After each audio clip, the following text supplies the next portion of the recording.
ఈరోజే జ్యేష్ఠ సోమవారం, పైగా సప్తమి తిథి. ఈరోజు మహాశివుడికి సంబంధించిన ఈ కథను విన్నవారికి సంపూర్ణ ఆరోగ్యం చేకూరుతుంది, లక్ష్మీ కటాక్షం కలుగుతుంది, శివపార్వతుల అనుగ్రహం లభిస్తుంది. మరి ఆ కథ ఏంటో ఇప్పుడు తెలుసుకుందాం. తెలుగుదేశమున ఒకానొక గ్రామసీమలో బీదవాడైన శివయ్య అనే పేరుగల బ్రాహ్మణుడు నివసిస్తూ ఉండేవాడు. అతను రాజేశ్వరి అనే ఆమెను పెళ్లాడి కాపురం చేస్తూ ఉన్నాడు. కొంతకాలానికి ఆ దంపతులకు ఒక కొడుకు ఒక కూతురు కలిగారు. పుత్రుని పేరు సదాశివుడు, పుత్రిక పేరు దాక్షాయణి. బీదవాడు అవడం వల్ల శివయ్య భిక్షాటనం చేసి భార్యాబిడ్డలను పోషించుకుంటూ ఉండేవాడు. ఇలా కొంతకాలం గడిచిన తర్వాత తన భార్యతో శివయ్య ఇలా చెప్పాడు: ఓ రాజేశ్వరి, మనం ఈ దరిద్రావస్థను భరించలేకపోతున్నాం. నేను తిరుపతి పుణ్యక్షేత్రానికి వెళ్లి స్వామిని దర్శించి అక్కడ కష్టపడి కొంత ధనాన్ని సంపాదించి తిరిగి వస్తాను. నీవు బిడ్డలను జాగ్రత్తగా చూస్తూ ఉండు అని చెప్పి శివయ్య ప్రయాణమై వెళ్తున్నాడు. శివయ్య అలా వెళ్తూ ఉండగా ఒక ముసలి బ్రాహ్మణుడు ఎదురయ్యాడు. ఆ బ్రాహ్మణుడు శివయ్యతో ఇలా పలికాడు: ఎవరు నాయనా నీవు అని అడిగాడు. అప్పుడు శివయ్య ఇలా చెప్పాడు: ఓ మహానుభావా, ఆ కనిపిస్తున్న పల్లెయే నా గ్రామం. చాలా బీద కుటుంబీకుడిని. ఒక భార్య, 2 పిల్లలు ఉన్నారు. సంపాదించింది చాలక దరిద్ర బాధ భరించలేక తిరుపతికి వెళ్లి ధనార్జన చెయ్యాలి అనే తలంపుతో ఇల్లు విడిచి బయలుదేరాను అని చెప్పాడు. అదంతా విన్నా ముసలి బ్రాహ్మణుడు నవ్వుతూ ఇలా పలికాడు: ఓయి వెర్రినాయనా, తిరుపతికి వెళ్ళినంత మాత్రాన, ప్రభు దర్శనం చేసినంత మాత్రాన నీవు ధనాన్ని సంపాదించుకోగలవా?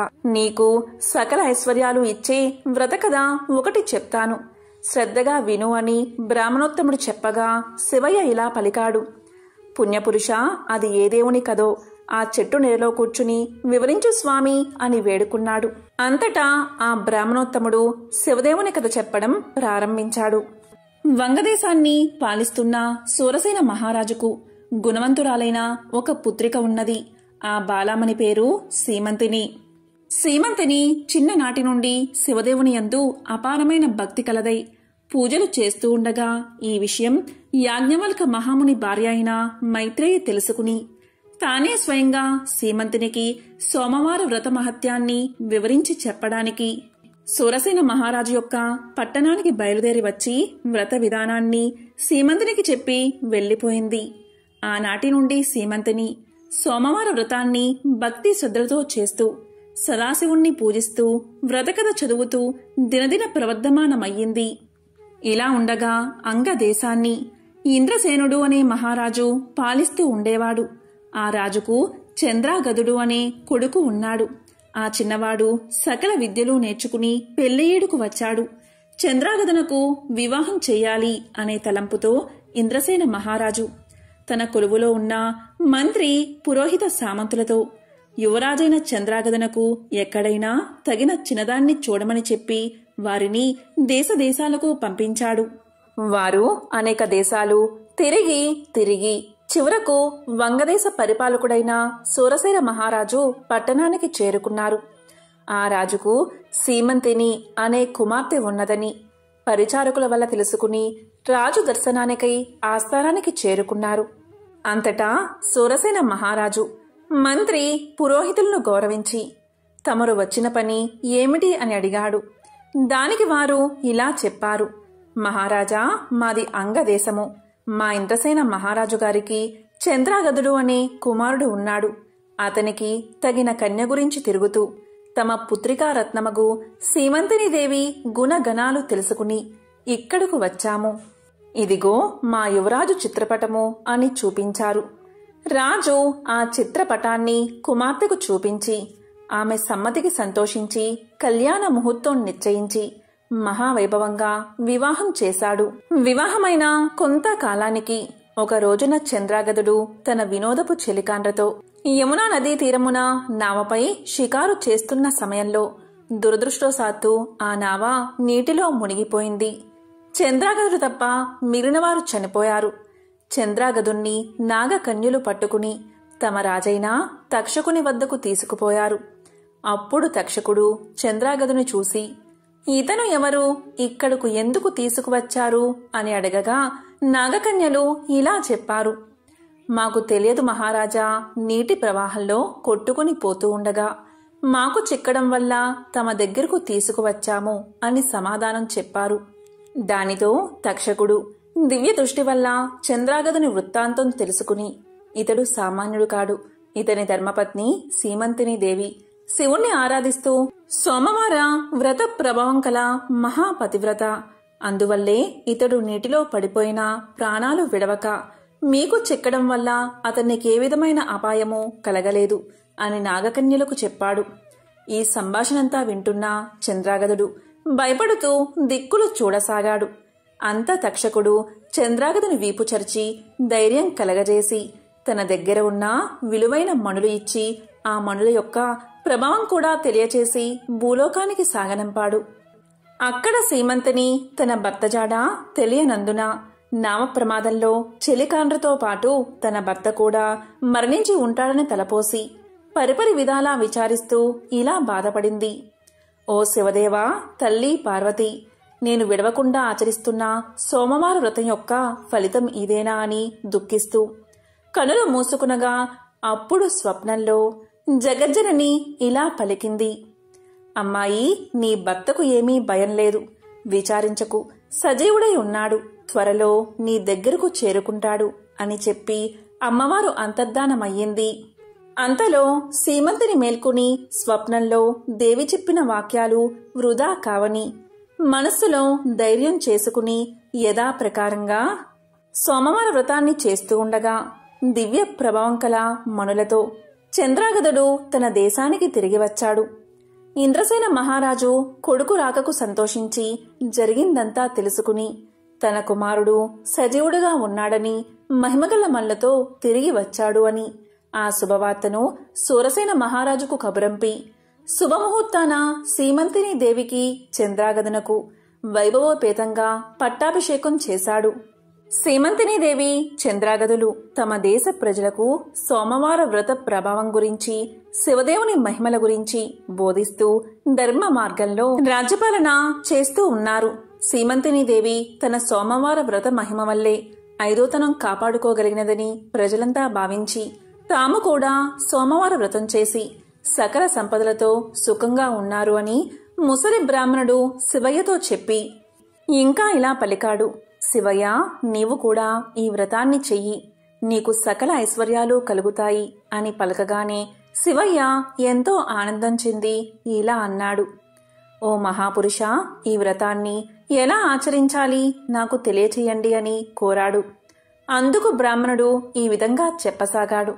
సోమవారం రోజున ఉదయమే లేచి స్నానాన్ని ఆచరించి గృహాన్ని శుద్ధి చేసి రంగురంగుల ముగ్గులు పెట్టి ఇంటికి ఈశాన్య భాగంలో పీట మీద శివదేవుని పటం ఉంచి ఆవు నెత్తో కాని కొబ్బరి నూనెతో కాని దీపాన్ని వెలిగించి శివదేవునికి టెంకాయ కొట్టి ధూపం వేసి మారేడు దళాలతో అభిషేకం చేసి 3 రకాల పువ్వులు పెట్టి భక్తితో పూజించి కొబ్బరి ముక్కలు తరిగి పంచదార కాని బెల్లం కాని కలిపి నైవేద్యం పెట్టి శివదేవుని వ్రతకథ చదివించి ఆ ప్రసాదం అందరికీ పంచిపెట్టి తాము కూడా కళ్ళకద్దుకుని సేవించాలి. ఇలా 3 సోమవారాలు భక్తి శ్రద్ధలతో పూజిస్తే సిరి సంపదలు కలిగి మనసులో కోర్కెలు ఫలిస్తాయి అని ముసలి బ్రాహ్మణుడు చెప్పి అదృశ్యమయ్యాడు. కడునిష్టతో వింటున్న శివయ్య బ్రాహ్మణుణ్ణి గానక, ఆహా, ఈ మహానుభావుడే నా పాలిట దేవుడు, నా అవస్థను చూసి నాకీ ఉపదేశం చేశాడు అని భావించి తిరిగి ఇంటికి వెళ్లి జరిగిందంతా భార్యకు తెలియచేశాడు. అప్పుడు భార్యాభర్తలు 3 సోమవారాలు భక్తి శ్రద్ధలతో శివదేవుణ్ణి పూజించి ప్రసాదం ఇరుగు పొరుగు వారికి పంచిపెట్టి సుఖంగా ఉండగా వారికి దరిద్ర బాధలు పోయి అష్టైశ్వర్యాలు కలిగాయి.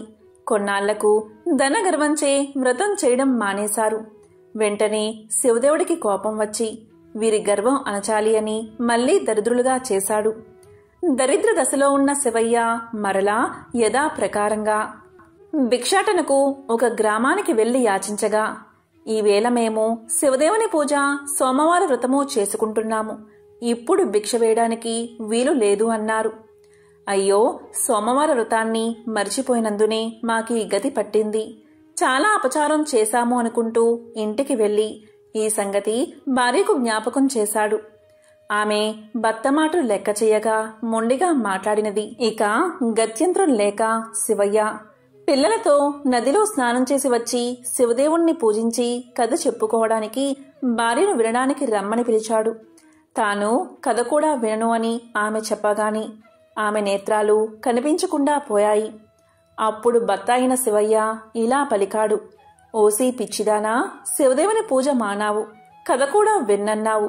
నేను బీదవాడిని అయిపోయాను, నీవు అందురాలివి అయిపోయావు. కనుక చేసిన తప్పులు క్షమించమని లెంపలు వేసుకో అని గట్టిగా మందలించాడు. వెంటనే భార్య అలాగే చేసి స్నానాన్ని ఆచరించి సోమవార వ్రతాన్ని ఆచరించి ప్రసాదం కళ్ళకొద్దుకుని సేవించింది. వెంటనే కన్నులు కనిపించాయి. పోయిన ఐశ్వర్యం కలిగినది. ఆనాటి నుండి ప్రతి సోమవారం ఆ దంపతులతో పాటే ఆ గ్రామస్తులు కూడా శివదేవుణ్ణి మారేడు దళాలతో పూజిస్తూ సకల ఐశ్వర్యాలతో తులతూగుతున్నారు. కాబట్టి ఈ సోమవార వ్రతము శివదేవుని పూజ ఎవరు చేస్తారో వారు ఇహమందు సర్వసుఖాలు, పరమందు మోక్షాన్ని పొందుతారు. ఈ కథ విన్నవారికి, చదివిన వారికి సాంబశివుడు సకల ఐశ్వర్యాలు ప్రసాదించునని సూత పౌరాణికుడు శౌనకాది ముళ్లకు బోధించాడు. సోమవార వ్రత కథ. ఆ కథ ఏమిటో ఇప్పుడు ఈ వీడియోలో తెలుసుకుందాం. పూర్వం ఒకప్పుడు ఒక నగరంలో ఒక సంపన్న వ్యాపారి ఉండేవాడు. అతను అపారమైన సంపదను కలిగి ఉండేవాడు. అతనికి అన్ని సంపదలు ఉన్నా, సుఖాలు ఉన్నా కూడా కొడుకులు లేని కారణంగా ఎంతో విచారంగా ఉండేవాడు. కొడుకు పుట్టాలని ఆ సంపన్న వ్యాపారి క్రమం తప్పకుండా సోమవార వ్రతాన్ని ఆచరించేవాడు. అతను ప్రతిరోజు శివాలయానికి వెళ్లి అక్కడున్న శివ పార్వతులను పూర్తి విశ్వాసంతో పూజించేవాడు. ఇక పార్వతీదేవి ఆ సంపన్నుడి భక్తికి ఎంతో సంతోషించి మహాశివుడితో ఇలా పలుకుతుంది. స్వామి, ఈ సంపన్న వ్యాపారి మీకు నమ్మకమైన భక్తుడు. అతను క్రమం తప్పకుండా సోమవారం ఉపవాసం ఉంటాడు, సోమవార వ్రతాన్ని ఆచరిస్తాడు. కాని ఇప్పటికీ అతనికి కొడుకులు లేరు. అతను ఎంతో భక్తి శ్రద్ధలతో సోమవార వ్రతాన్ని ఆచరిస్తున్నాడు. కనుక అతని కోరిక తీర్చండి అని అడుగుతుంది. పార్వతీదేవి మాటలు విన్న పరమశివుడు ఇలా అంటాడు. పార్వతి, నీవు అన్న మాటలు అక్షరాలా సత్యం. నీవు కోరినట్లు అతనికి వరాన్ని ప్రసాదిస్తున్నాను. అతనికి ఒక పుత్రుడు కలుగుతాడు. కాని అతడు కొద్ది కాలం మాత్రమే జీవిస్తాడు అని పలకగానే ఇదంతా ధనిక వ్యాపారి వింటాడు. ఇలా పార్వతీ పరమేశ్వరులు మాట్లాడుకోవడం, సోమవార వ్రత ఫలితం వల్ల వారి మాటలు ఈ ధనిక వ్యాపారికి వినబడతాయి. కాలక్రమేణా ఆ వ్యాపారి భార్య ఒక అందమైన కొడుకుకు జన్మను ఇస్తుంది. ఇక దీంతో ఆ ధనికుడి ఆనందానికి అవధులు లేకుండా పోతాయి. అతను కొడుకు పుట్టినందుకు గాను గొప్ప ఆడంబరంగా అందరికీ తెలిసేలా పండుగలు జరుపుకుంటాడు. ఆ రోజు పేదలకు అన్నదానం, బట్టలు మరియు ధనాన్ని పంచిపెడతాడు. ఇక అక్కడికి వచ్చిన వారంతా అతని కుమారుడు నిండు నూరేళ్లు జీవించేలా ఆశీర్వదిస్తారు. కాని తన కొడుకు 12 మించి జీవించడని మృత్యుదేవత అయిన యముడు ఎవరినీ విడిచిపెట్టడని తెలిసిన ఆ వ్యాపారి ఎంతో విచారంగా ఉంటాడు. ఇక పరిస్థితి తెలుసుకుని ఆ వ్యాపారి సోమవార వ్రతాన్ని మరింతగా చెయ్యాలని నిర్ణయించుకుంటాడు. ఆ విధంగా పూజలు చేసినా కూడా తన కొడుకు బతకడం కష్టమని తెలిసి కూడా వ్యాపారి పూజలు మాత్రం మానడు. అలా బాలుడు పెరిగి పెద్దవాడవుతాడు. బాలుడికి 11 వయసు వచ్చింది. అలా 11 సంవత్సరాల వయసులో వ్యాపారి కుమారుడు చాలా తెలివైన మరియు పరిణితి చెందినట్లు కనిపిస్తాడు. ఇక ఇరుగు పొరుగువారు అందమైన అమ్మాయితో పెళ్లి చేయమని వ్యాపారికి సలహా ఇస్తారు. వ్యాపారి భార్య కూడా తన కుమారుడికి వివాహం చెయ్యాలని వ్యాపారిని కోరుతుంది. ఆమె దానికోసం పదే పదే పట్టుబడుతుంది. కాని అల్పాయుష్కుడైన కొడుక్కి వివాహమేమిటి అని వ్యాపారి వివాహానికి అంగీకరించడు. ఇక ఆ వ్యాపారి తన బావను పిలిచి ఇలా పలుకుతాడు. చూడు బావా, నా కొడుకును కాశీకి తీసుకువెళ్ళు. అతనికి మంచి చదువు నేర్పించు. ఆధ్యాత్మిక జ్ఞానం నా కొడుకుకు కలగాలి. నీకు ఎంత ధనం అవసరమో అంత తీసుకుని మీరు కాశీకి వెళ్ళండి. వెళ్లే మార్గంలో మీరు ఎక్కడ ఆగితే అక్కడ భక్తి కార్యక్రమాలు, యాగాలు, అన్నదానాలు, బ్రాహ్మణులకు భోజనాలు పెట్టండి అని చెప్తాడు. ఇక ఆ వ్యాపారి కుమారుడు తన మేనమామతో కలిసి కాశీయాత్ర ప్రారంభిస్తారు. వారు ఆగిన దగ్గరలో అన్నదానాలు, యాగాలు, పేదలకు, బ్రాహ్మణులకు అన్నదానాలు చేసేవారు. వాళ్ళు బట్టలు లేని వారికి బట్టలు పంచిపెట్టేవారు. బ్రాహ్మణులకు అత్యంత ఉత్తమ భోజనాలు పెట్టేవారు. దక్షిణ కూడా సమర్పించేవారు. ఒకరోజు వ్యాపారి కొడుకు అలాగే మేనమామ ఒక రాజు రాజధాని వద్ద ఆగారు. ఆ రోజు రాజుగారి కుమార్తె వివాహం జరగాల్సి ఉంది. అప్పటికే పెళ్లి బృందం నగరానికి చేరుకుంది. కాని పెళ్లికొడుకు అంధుడు, అంటే ఒకే కన్ను ఉన్నందున వరుడు తరపు వాళ్ళు తీవ్ర ఆందోళనలో ఉన్నారు. అతని స్థానంలో అందమైన అబ్బాయి కోసం వరుడి తండ్రి వెతుకుతున్నాడు.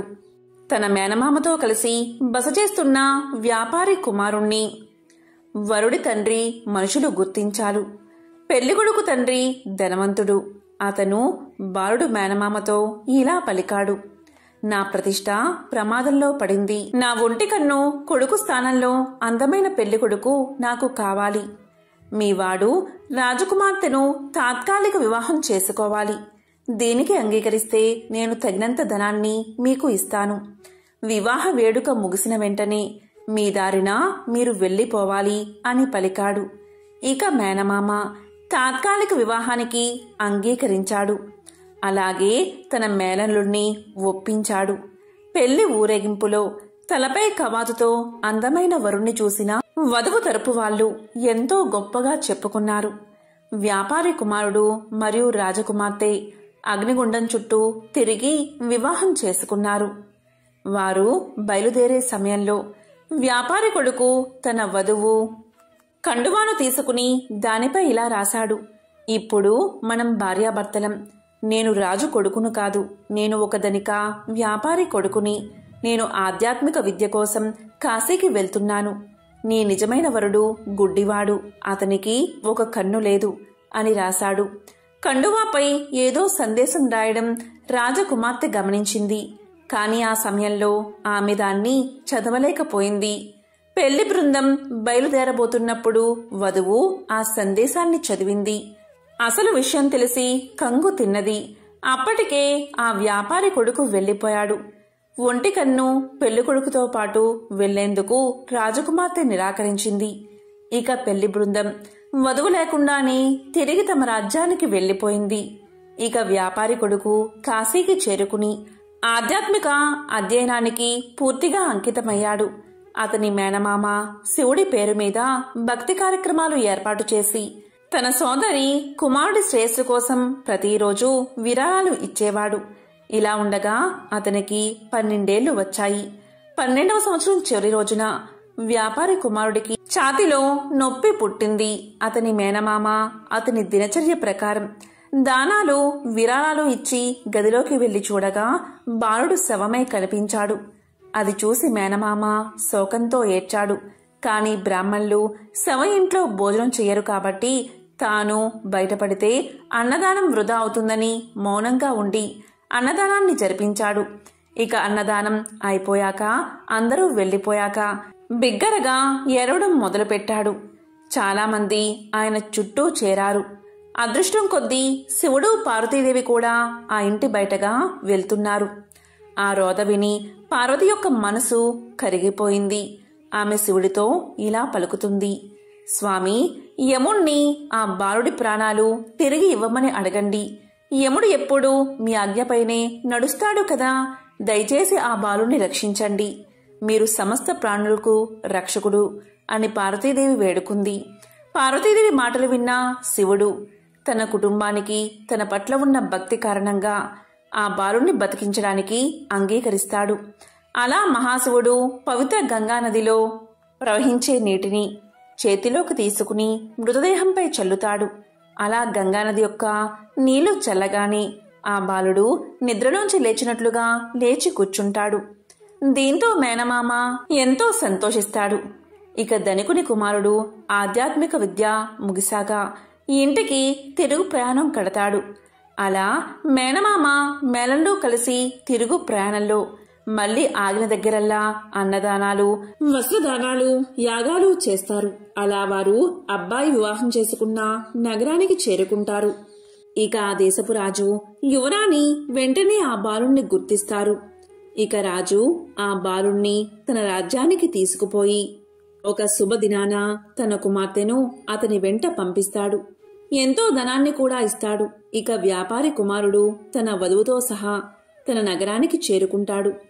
కొడుకు చనిపోతే ఆత్మహత్య చేసుకోవాలని భవనంపైకి ఎక్కుతారు వ్యాపారి దంపతులు.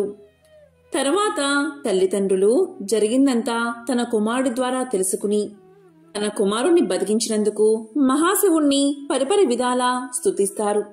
ఇక అదే రోజు రాత్రి శివుడు మరోసారి వ్యాపారవేత్త కల్లో కనిపించి ఇలా పలుకుతాడు: సోమవారం నాడు నీవు చేసిన వ్రతానికి ఫలితమే ఇది. అందుకే నీ కుమారుణ్ణి నిండు నూరేళ్లు బతికేలా వరాన్ని ప్రసాదించాను అని పలుకుతాడు మహాశివుడు. దీంతో వ్యాపారి ఎంతో సంతోషిస్తాడు. అలా వారు కలకాలం ఆనందంగా జీవిస్తారు. ఎంతో విశేషమైన పవిత్రమైన ఈ కథను ఎవరైతే ఈ రోజు వింటారో, లేక చదువుతారో, లేక చెప్తారో, లేక వినిపిస్తారో వారి జన్మల పాపాలు తొలగి కోటి జన్మల పుణ్యం వస్తుంది. తిరుగులేని రాజయోగం పడుతుంది. ఇక వారింట్లో అన్ని శుభాలే కలుగుతాయి.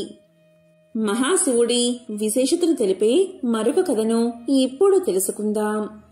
పూర్వకాలంలో ఒకానొక గ్రామంలో ఒక నిరుపేద కుటుంబం ఉండేది. ఆ పేద దంపతులకు 2 కుమార్తెలు, 1 కుమారుడు ఉన్నారు. వారి కుటుంబం జరుగుబాటు కూడా చాలా దుర్భరంగా ఉండడం వల్ల పెద్దవాళ్లైన 2 కుమార్తెలు అడవికి వెళ్లి కట్టెలు ఏరుకుని వచ్చి వాటిని గ్రామంలో అమ్మి కుటుంబ పోషణ కొనసాగిస్తూ ఉండేవారు.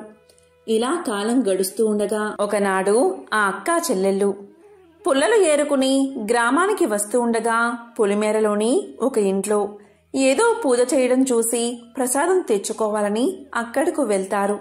అక్కడ జరిగే పూజా కార్యక్రమం చూసి ముచ్చటపడి ఆ అమ్మాయిలిద్దరూ పూజ గురించి, చేసే విధానం గురించి ఇంటి యజమాన్ని అడిగి తెలుసుకుంటారు. ఇక ప్రసాదం తీసుకుని ఇంటికి వెళుతున్న వాళ్లకు ఆ పూజ తాము కూడా చేసుకోవాలన్న ఆశ కలుగుతుంది. ఒక చెట్టు మొదట తమ గంపలు దింపి అక్కడ శుభ్రం చేసి మర్రి ఆకులు, మర్రిపళ్ళు, పత్రి పోగు చేసుకుని వచ్చి నువ్వే మా దేవుడివి అని అక్కడ గల ఒక రాతిని ఆ చెట్టు మొదట్లో పెట్టి పూజ చేసి, స్వామి ఇవే తమలపాకులు, ఇవే వక్కలు, ఇవే పళ్ళు అని మర్రి ఆకులను, మర్రి పళ్లను మర్రి ఊడలను పెడతారు. ఇవే తోరాలు అనుకోమని మర్రి ఊడలను స్వామి ముందు పెట్టి భక్తితో పూజ చేస్తారు ఆ అక్కా చెల్లెళ్ళు. తరువాత వారు ఇంటికి బయలుదేరుతూ తమ తమ గంపలను నెత్తిన ఎత్తుకోబోగా వాటిలోని పుల్లలన్నీ బంగారు పుల్లలుగా మారిపోతాయి. వారు ఆనందంతో ఇంటికి వెళ్లి తల్లిదండ్రులకు జరిగిందంతా చెప్తారు. ఆ పుల్లలు అమ్ముకుని శ్రీమంతులు అయిపోతారు. సిరి సంపదలు పెరిగిన ఆ సుందరాంగులను తూర్పు నుంచి ఒక మహారాజు వచ్చి, పెద్దామెను పడమర నుంచి ఒక మహారాజు వచ్చి చిన్నామెను వివాహం చేసుకుంటారు. ఆ అక్కా చెల్లెలిద్దరూ వారి వారి రాజ్యాలకు వెళుతూ భక్తి శ్రద్ధలతో ప్రతి సంవత్సరం కార్తీక మాసంలో ఈ నోము నోచుకోమని చెప్పి వెళ్తారు.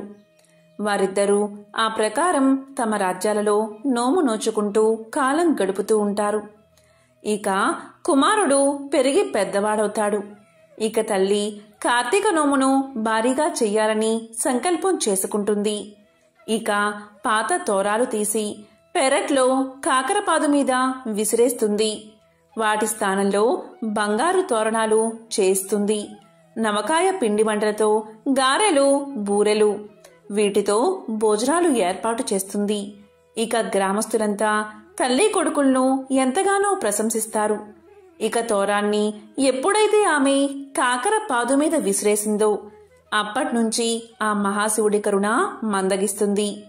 ఏడాదికేడాదికి వారి సిరి సంపదలు తొలగి పేదరికం దాపరిస్తుంది. తినడానికి తిండిలేని దుస్థితి కలుగుతుంది. ఏ పని చెయ్యాలన్నా జరగకపోగా కష్టాలు ఎదురవుతాయి. ఆ తోరం ఎప్పుడైతే కాకరపాదు మీద విసిరేసిందో ఆ కాకరకాయల్లో బంగారం నిండుకుంటుంది. కాని ఇంట్లో వారు అది గ్రహించరు.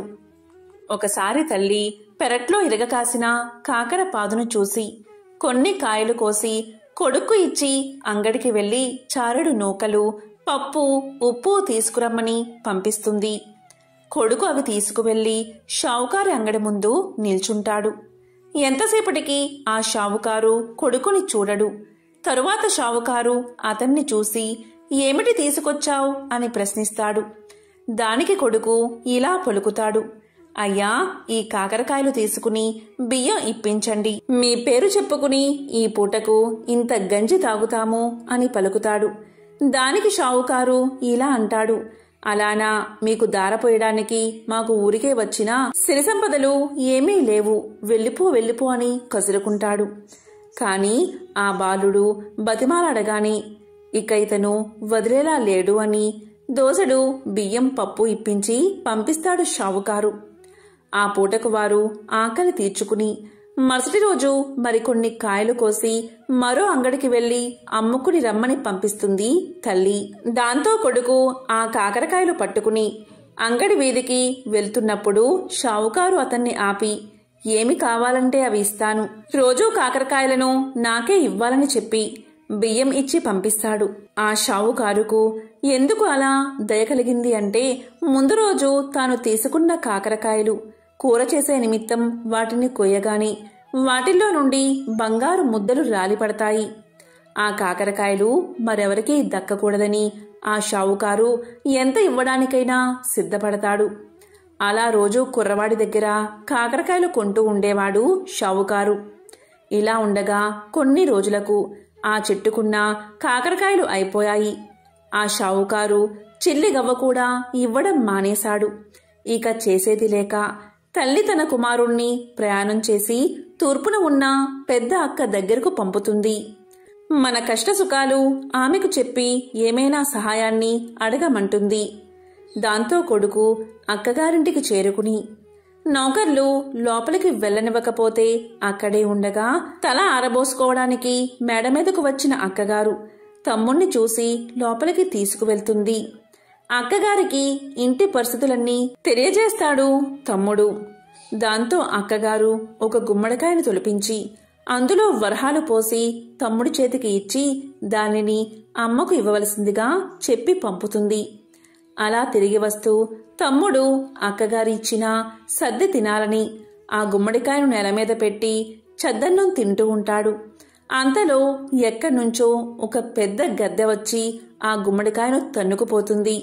చేసేది లేక ఒత్తి చేతులతో ఇంటికి వెళ్లడం ఇష్టం లేక పడమర ఉన్న చిన్న అక్కగారి ఇంటికి వద్దకు వెళ్తాడు తమ్ముడు. అక్కడ చిన్నక్క నౌకరి వాళ్ళ వల్ల తమ్ముడి రాక గురించి విని బయటకు వచ్చి తమ్ముణ్ణి లోపలికి తీసుకువెళ్తుంది. కష్టసుఖాలు అడిగి తెలుసుకుంటుంది. వెంటనే ఆమె ఒక చెప్పుల జతలో వరహాలు పెట్టి కుట్టించి దాన్ని ఎక్కడా విడవక తిన్నగా ఇంటికి వెళ్ళమని చెప్పి పంపుతుంది. ఆ అక్క ఏమీ ఇవ్వలేదు, ఈ అక్క ఏమీ ఇవ్వలేదు అని బాధపడుతూ ఇంటికి బయలుదేరతాడు కొడుకు. ఎండ తీవ్రతకు అతనికి బాగా దాహం వేస్తుంది. వెంటనే అతను కొంచెం మొహం కడుక్కుని మంచినీళ్లు తాగాలని నిర్ణయించుకుంటాడు. అక్కగారు ఆ చెప్పుల జతను ఎక్కడా విడవద్దని చెప్పడం వల్ల చెప్పులతోనే చెరువులోకి దిగుతాడు అతను. కాని ఆ బురదలో చెప్పులు కూరుకుపోయి ఎంత వెతికినా దొరకవు. ఈ సంగతంతా చెప్పి పెద్దక్కగారిని సహాయం అడగాలని తిరిగి ఆమె వద్దకు వెళ్తాడు తమ్ముడు. అది కార్తీక మాసం అవడం వల్ల నోము నోచుకుంటూ ఉంటుంది పెద్దక్కగారు. తమ్ముడు ఇంటికి రాగానే తమ్ముడు జరిగిందంతా చెప్పగానే ఆ నోమును కూడా అతని చేత నోయిస్తుంది. ఆడంబరం కాదు ముఖ్యం, భక్తే ముఖ్యమని చెప్పి ఇంటికి వెళ్లి తన తల్లిని కూడా నోము నోయించేలా చెయ్యమని తమ్ముడుకు చెప్పి కొంత ధనాన్ని ఇచ్చి పంపుతుంది. అలా తమ్ముడు నోము తన పెద్దక్కగారి ఇంట్లో నోచుకుని ఇంటికి తిరిగి వస్తూ ఉండగా గుమ్మడికాయ పండు అలాగే తాను ఇంతకు ముందు విడిచిపెట్టిన చెప్పులు కూడా కనిపిస్తాయి. వెంటనే అతను ఎంతో సంతోషంతో ఆ రెండిటినీ తీసుకుని తన ఇంటికి చేరుకుని తల్లికి జరిగిందంతా చెప్పి భక్తి శ్రద్ధలతో నోములు నోచుకునేలా చేస్తాడు. వెంటనే వారు చెప్పుల జతలో ఉన్న బంగారు నాణాలు చూస్తారు. అలాగే గుమ్మడికాయలో ఉన్న నాణాలు కూడా చూస్తారు. అలా వారు క్రమంగా తిరిగి ఊపందుకుని తిరిగి పూర్వ వైభవంతో జీవిస్తారు. చాలా కాలం క్రితం ఒక అరణ్యానికి సమీపంలో ఒక పేద కుటుంబం నివసిస్తూ ఉండేది. భార్యాభర్త, 2 కొడుకులు. ఎంతగా శ్రమపడి ఒళ్ళు విరుచుకున్నా కడుపు నిండా తిండి ఉండేది కాదు. అలాగే బట్టలు కూడా లేక చిరిగినవి తొడుక్కుంటూ కాలం గడుపుతూ ఉండేవారు. ఇక వారి పెద్ద కొడుకు, చీ, ఈ బతుకు బతికేనా, ఈ విధంగా ఉండే కన్నా తిరిగి అడుక్కోవడం మేలు అనుకుంటూ తెల్లవారుతుండగా బయలుదేరి చీకటి పడేదాకా నడిచి ఒక రాజభవనం చేరుకున్నాడు. ఆ భవనం ముందు మెట్ల దగ్గర నిలబడి ఉన్న రాజు అతన్ని చూసి ఇలా పలికాడు. ఎవరు నీవు, ఎక్కడికి నీ ప్రయాణం అని అడిగాడు. దానికి పేదవాడి పెద్ద కొడుకు ఇలా పలికాడు. మహారాజా, ఒక చోటనే లేదు, ఎక్కడ పొట్టగడిస్తే అక్కడికే నా ప్రయాణమని సమాధానం చెప్పాడు. దానితో రాజు ఇలా అన్నాడు. అయితే నీకు పని కావాలన్నమాట. నా 7 గుర్రాలను కాస్తావా? నీకు వేరే జీతం ఇవ్వను. రోజంతా గుర్రాల వెంట తిరిగి సాయంకాలం ఇంటికి వచ్చి గుర్రాలు ఏం తిన్నది, ఏం తాగుతున్నది నాకు చెప్పాలి. నిజం చెప్పావంటే నీకు నా కూతుర్నిచ్చి పెళ్లి చేస్తాను. అబద్ధం ఆడామంటే చావగొట్టి పంపిస్తాను అని రాజు అన్నాడు. ఇక పేదవాడి పెద్ద కొడుకు ఇదేమంత పెద్ద పని కాదు అనుకుని అప్పటికప్పుడే రాజుగారికి అల్లుడు అయిపోయినట్లుగా ఆనందపడ్డాడు. ఇక రాజుతో ఇలా అన్నాడు. మహారాజా, మీ గుర్రాలను కాయడానికి నన్ను పెట్టుకోండి అని చెప్పాడు. మర్నాడు తెల్లవారుతూ ఉండగా గుర్రపు సాలకు వెళ్లాడు పేదవాడి పెద్ద కొడుకు. ఆ గుర్రాలు తెల్లగా అందంగా ఉన్నాయి. అక్కడ 7 గుర్రాలను వదిలిపెట్టగాని అవి బయటకు వస్తూనే శరవేగంతో బెడ్లకేసి పరిగెత్తసాగాయి. పేదవాడి పెద్ద కొడుకు సత్తువ కొద్దీ వాటి వెనుక పరిగెత్తసాగాడు. గుర్రాలు ఎక్కడా ఆగకుండా కొండల పక్కగా పరిగెత్తసాగాయి. పోయిన కొద్దీ వాటి వేగం పెరుగుతుందే కాని ఏమాత్రం తగ్గడం లేదు. ఎక్కడ చూసినా బోరెడంతా పచ్చగడ్డి ఉన్నా కూడా అవి మేయడానికి ఆగట్లేదు. కొండల దాకా వచ్చేసరికి పేదవాడి పెద్ద కొడుకు ఇక పరిగెత్తలేకపోయాడు. అతని శరీరమంతా చెమటతో తడిసిపోయింది. ఆయాసం వచ్చింది. కాళ్ళు తడబడుతున్నాయి. కొండ కింద ఒక గుడిసెలో కూర్చుని రాట్నం తిప్పుతున్న ఒక వృద్ధురాలు ఇలా పలికింది. రాబాబూ, ఇలా రా, నీ చెమట తుడుస్తాను అని ప్రేమగా ఆహ్వానించింది. అతను ఆశ్చర్యపడుతూ వృద్ధురాలకేసి చూసి గుర్రాల కోసం చూసే లోపుగా అవి ఎటో వెళ్లిపోయాయి. ఇక వాటిని అందుకునే ఆశలేదని నిశ్చయించుకుని పేదవాడి పెద్ద కొడుకు వృద్ధురాలి గుడిసెలోకి ప్రవేశించాడు. అప్పుడు వృద్ధురాలు అతని ఒంటిమీద చెమటంతా తుడిచి కాస్త గాలి విసిరి జుట్టు దువ్వి ఉపచారాలు చేసింది. కాస్త విశ్రాంతి పొందిన తర్వాత అతను లేచి నిలబడి, ఇక మా ఇంటికి పోతాను. రాజుగారి దగ్గరకు వెళ్లడం వృధా. వెళ్తే రాజుగారు గుర్రాలు ఏం తిన్నాయి, ఏం తాగాయి అని నన్ను అడుగుతారు. చెప్పలేకపోతే చావగొట్టి పంపిస్తారు. ఇంతోటి దానికి అక్కడకు వెళ్లడం దేనికి అని పలికాడు. ఆ మాటలకు వృద్ధురాలు, ఈ మాత్రానికే భయపడతావేంటి బాబూ? ఎక్కడైనా గుర్రాలు గడ్డి తిని నీళ్లు తాగుతాయి. రాజుగారితో ఆ మాటే చెప్పు అని సలహా ఇచ్చింది వృద్ధురాలు.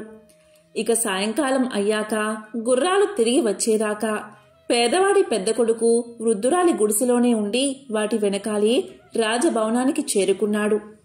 వారిని చూస్తూనే రాజు ఇలా పలికాడు. గుర్రాలను జాగ్రత్తగా కాచావా? అవి ఏం తిన్నాయి, ఏం తాగాయి అని అడిగాడు. దానికి పేదవాడి పెద్ద కొడుకు ఇలా చెప్పాడు. మహారాజా, గుర్రాలు గడ్డి తిని నీళ్లు తాగాయని చెప్పాడు. ఇక రాజు వాడిని పట్టుకుని చావబాది కొట్టి పంపించండి అని కోపంగా భటులను ఆజ్ఞాపించాడు. వృద్ధురాలి సలహా విన్నందుకు ఉళ్లంతా ఊనం చేయించుకుని పేదవాడి పెద్ద కొడుకు సగం ప్రాణంతో ఇంటికి చేరుకున్నాడు.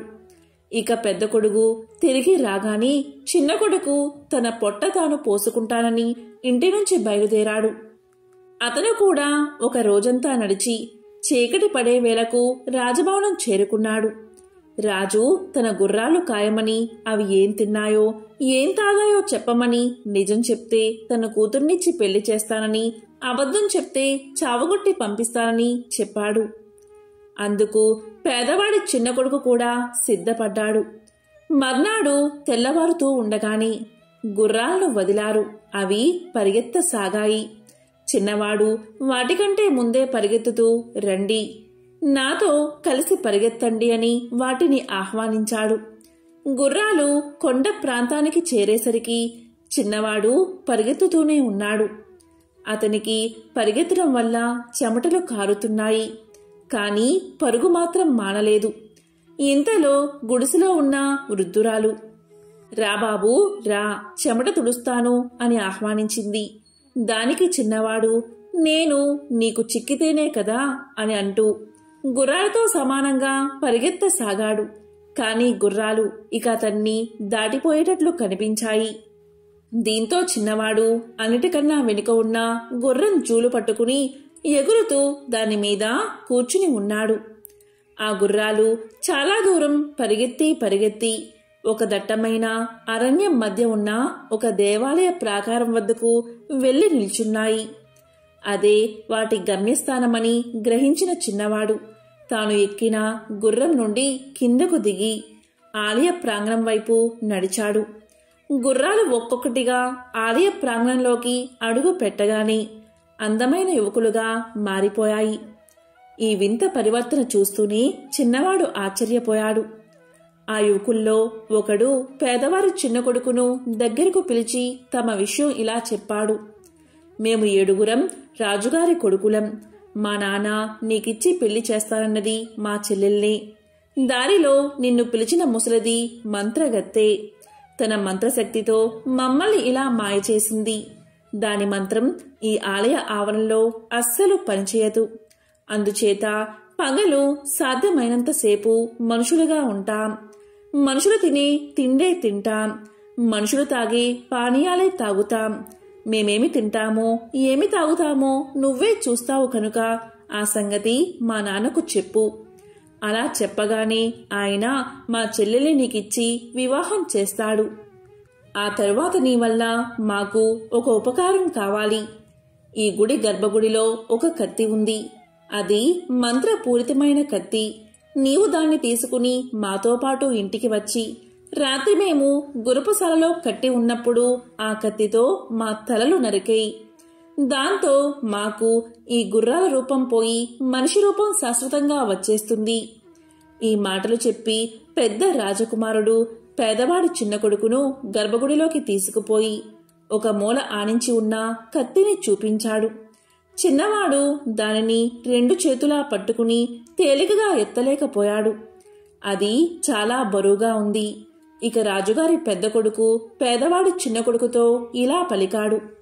గర్భగుడిలో ఒక గంట ఉంది. అందులో ఉంది మంత్రజలం. దాన్ని 3 గుక్కలు తాగమని రాజకుమారుడు పలికాడు. ఇక పేదవాడి చిన్న కొడుకు ఆ నీటిని 3 చుక్కలు తాగి ఒక చేత్తోని కత్తిని పట్టుకుని తేలికగా ఎత్తగలిగాడు. తరువాత రాజకుమారులు ఆ గుడి ఆవరణలోనే వంట చేసుకున్నారు. వంటకు కావలసిన సమస్త పదార్థాలు గుడిలో ఒక పక్కన ఉన్నాయి. రాజకుమారులతో పాటు పేదవాడి చిన్న కొడుకు కూడా భోజనం చేశాడు. సూర్యాస్తమయం కాబోయేదాకా వారంతా గుడిలో విశ్రాంతి తీసుకుని ఇంటికి బయలుదేరారు. గుడి దాటి బయటకు రాగానే రాజకుమారులు యథాప్రకారం గుర్రాలుగా మారిపోయారు. పేదవాడి చిన్న కొడుకు కత్తితో సహా ఒక గుర్రంపైన ఎక్కాడు. అతను గుర్రాలతో తిరిగి వచ్చేటప్పుడు ముసలిది చిన్నవాడిని చూసి కళ్ళల్లో నిప్పులు రాలుస్తూ అతన్ని బెదిరించింది. ఇక పేదవాడి చిన్న కొడుకు రాజుగారి భవనం చేరుకోగానే రాజు ఇలా అన్నాడు. గుర్రాలను సరిగ్గా కాచావా అని అడిగాడు. దానికి పేదవాడి చిన్న కొడుకు, మహారాజా కాచాను. కాస్తాను అన్నప్పుడు కాయకుండా ఉంటానా అన్నాడు. అయితే ఏం తిన్నాయి ఏం తాగాయి అని రాజు ప్రశ్నించాడు. దానికి పేదవాడి చిన్న కొడుకు మనుషులు తినే తిండే తిన్నాయి, మంత్రజలం తాగాయి అని సమాధానం చెప్పాడు. దాంతో రాజు సంతోషించి, ఈ మాట చెప్పగలవాడు ఒక్కడు కూడా లేడు కదా, నేను అన్న ప్రకారం నా కూతుర్నిచ్చి నిన్ను అల్లుణ్ణి చేసుకుంటాను అని రాజు అన్నాడు. ఆ రాత్రి అందరూ పడుకున్నాక పేదవాడి చిన్న కొడుకు కత్తి తీసుకుని గుర్రపు శాలలోకి వెళ్ళాడు. కాని గుర్రాల మెడలు నరకాలంటే అతనికి చేతులు రాలేదు. చివరకు సాహసించి ఒక గుర్రం మెడ నరికేశాడు. వెంటనే దాని స్థానంలో ఒక రాజకుమారుడు నిలబడ్డాడు.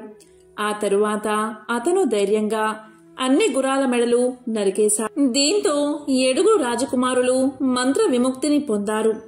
తన కొడుకులు తిరిగి పుట్టినట్లుగా రాజు చాలా సంతోషించాడు. రాజకుమార్తె ఎంతో కాలానికి తన అన్నల్ని చూసి ఆనంద బాష్పాలు రాల్చింది. ఆమెకు పేదవాడి చిన్న కొడుకుకు పెళ్లి నిశ్చయించారు.